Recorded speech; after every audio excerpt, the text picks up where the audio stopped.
उमरकोट सिंधु मां 6 कैनाल कढण ऐं कारपोरेट फार्मिंग जे नाले ते ज़मीन ते वालार ख़िलाफ़ उमरकोट में एहतजाजी रैली ऐं जलसो। सिंध जे क़ौमपरस्त पार्टियुनि ऐं मुख़्तलिफ़ सियासी जमायतुनि पारां सिंधु दरियाव ऐं सिंध जी ज़मीन बचाइण लाइ एहतजाजी मुज़ाहिरो कयो वियो। बेदारी मार्च उमरकोट प्रेस क्लब अॻियां मुनक़िद थियो, जंहिंमें पाकिस्तान तहरीक इंसाफ़, PTI ऐं ग्रैंड डेमोक्रेटिक अलायंस GDA जी क़यादत ऐं क़ौमपरस्त अॻवाननि पीर सदरुद्दीन शाह राशिदी, सैयद ज़ैन शाह, डॉक्टर सफदर अब्बासी, लाल माली, डॉक्टर मसरूर सियाल, रोशन बुर्ड़ो, अमीर आज़ाद पांवर, गुलाम नबी मंगरियो ऐं ॿियनि ख़िताब कंदे चयो त एहतजाज जो मक़सदु सिंध जी ज़मीन ऐं पाणीअ जे हक़नि जे ख़िलाफ़ थींदड़ साज़िशूं ऐं वफ़ाक़ी हुकूमत जी पॉलिसियुनि जे मुख़ालिफ़त करणु हो।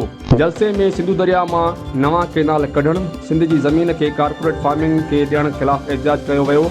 अॻवाननि ख़िताब कंदे चयो त सिंध जूं ज़मीनूं धारनि जे हवाले करणु ऐं सिंधु दरिया मां नवनि कैनालनि जी नेकालीअ सां सिंध में बेरोज़गारी, बुख बदहाली वधंदी, जंहिंसां सिंध जो माहौल ऐं ज़मीनूं तबाह थी वेंदियूं। पीर सदरुद्दीन शाह राशिदी ऐं ॿियनि अॻवाननि ख़िताब कंदे चयो त सिंधी अवाम जे हक़नि खे हिकु साज़िश तहत नज़रअंदाज कयो पियो वञे। सिंध में करप्शन, अवामी सहूलियत खां महरूमी ऐं सरकारी इदारनि में नाइंसाफ़ियूं उरूज ते आहिनि। अॻवाननि चयो त पीपल्स पार्टी जेका 15 सालनि खां सिंध ते क़ाबिज़ आहे।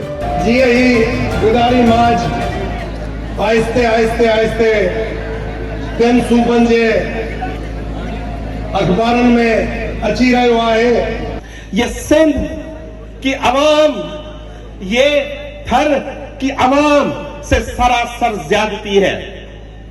हम मुतालबा करते हैं कि ये दोनों कैनाल और सिंध की जमीन औने पौने दाऊ गैर मुल्की कंपनियों के हवाले करने का जो ये मंसूबा है, ये वापस लिया जाए।